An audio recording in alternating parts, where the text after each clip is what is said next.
Assalamualaikum warahmatullahi wabarakatuh. Saya Asmira Salsib dari kelas B Biologi di Universitas 19 November Kolaka. Pada video kali ini saya akan menjelaskan materi tentang pewarisan sifat. Pewarisan sifat disebut juga sebagai hereditas, yang merupakan ciri atau sifat makhluk hidup yang diturunkan dari generasi ke generasi atau diturunkan induk kepada anaknya. Penurunan sifat dari induk ke anak sebenarnya itu tidak terjadi secara acak maupun tidak beraturan, melainkan ditentukan oleh sifat-sifat orang tua yang dikodekan oleh materi genetik. Pewarisan sifat ini memiliki beberapa teori yang dikemukakan oleh para ahli. Di antaranya itu yang pertama, teori darah. Teori ini menyatakan bahwa pewarisan sifat itu dibawa oleh darah. Kemudian yang kedua, teori preformasi. Teori ini menyatakan adanya makhluk hidup kecil di dalam spermatozoa yang dimana akan menjadi calon individu baru. Kemudian yang ketiga, teori epigenesis.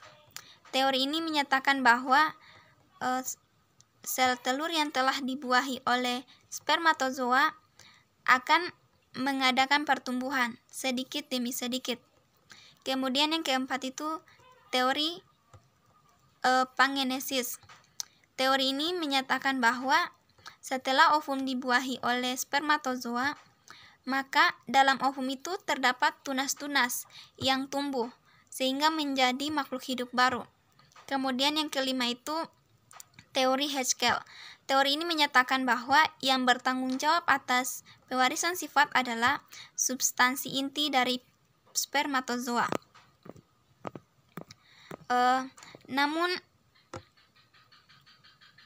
dengan kemajuan teknologi yang semakin canggih, sehingga membuktikan bahwa pendapat Mendel lah yang paling benar, yaitu sifat menurun itu di bawah oleh faktor penentu yang sekarang disebut dengan gen dan ditentukan oleh separuh dari induk jantan atau spermatozoa dan separuh dari induk betina atau ovum. Untuk membuktikan kebenaran teorinya, Gregor Johann Mendel itu dia melakukan eksperimen dengan menyilangkan tanaman-tanaman yang memiliki sifat beda. Tanaman yang dipilih adalah tanaman kacang kapri atau Pisum sativum. Mengapa Mendel memilih kacang kapri? Karena kacang kapri ini dia memiliki banyak kelebihan. Di antaranya itu mudah melakukan penyerbukan silang, mudah didapat, mudah hidup atau mudah dipelihara, cepat berbuah atau umur pendek, dapat terjadi penyerbukan sendiri, dan terdapat jenis-jenis yang memiliki sifat beda yang sangat mencolok. Sehingga muncullah hukum Mendel yang dimana terbagi menjadi dua, yaitu hukum Mendel 1 dan hukum Mendel 2.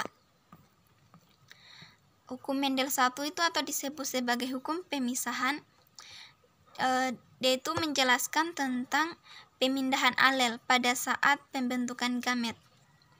Ketika pembentukan gamet secara meiosis, pasangan gen homolog akan dipisahkan dalam dua sel anakan dari diploid menjadi haploid.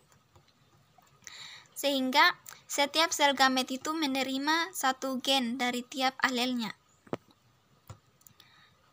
Hukum Mendel 1 ini dia memiliki 3 bagian utama. Yang pertama itu gen memiliki bentuk alternatif yang mengatur variasi sifat keturunan atau alel. Alel ini terbagi menjadi dua, yaitu alel resesif atau tidak tampak yang dinyatakan dengan huruf kecil, dan alel dominan, tampak dari luar, yang dinyatakan dengan huruf besar. Kemudian yang kedua itu, tiap individu membawa sepasang gen untuk membentuk setiap karakter yang diwarisi dari induk betina dan induk jantan. Kemudian yang ketiga itu, Jika sepasang gen terdiri dari dua alel berbeda, maka alel yang dominan akan menutupi alel resesif. Akan tetapi, alel resesif ini akan tetap diwariskan pada gamet yang dibentuk turunannya. Kemudian hukum Mendel II. Hukum Mendel II ini bisa disebut juga dengan hukum pemasangan secara bebas. Pada hukum Mendel II ini dinyatakan bahwa apabila dua individu memiliki dua pasang atau lebih sifat yang berbeda, maka diturunkannya sepasang sifat secara bebas atau tidak tergantung pasangan sifat yang lain. Dalam teori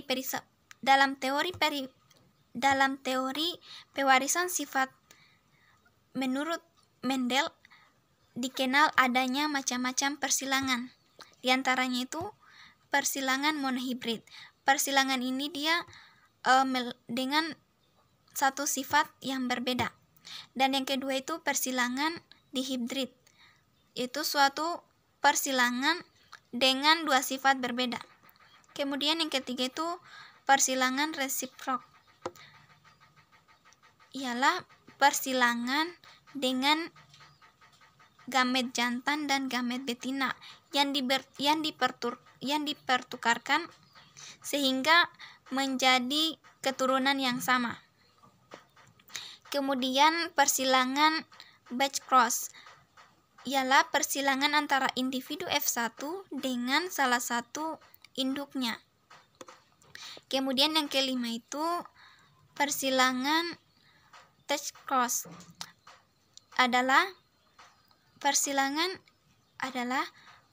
perkawinan F1 dengan salah satu induk resesif. Pewarisan sifat ini memiliki beberapa komponen utama, di antaranya kromosom. Kromosom ini dia memiliki fungsi untuk membawa informasi genetik yang akan diturunkan pada keturunannya. Kromosom ini dia tersusun oleh untaian DNA yang sangat panjang. Kromosom itu dalam makhluk hidup itu memiliki dua jenis kromosom, yaitu kromosom tubuh atau autosom dan kromosom kelamin atau gonosom. Autosom di sini dia itu berfungsi untuk menentukan sifat-sifat tubuh pada makhluk hidup.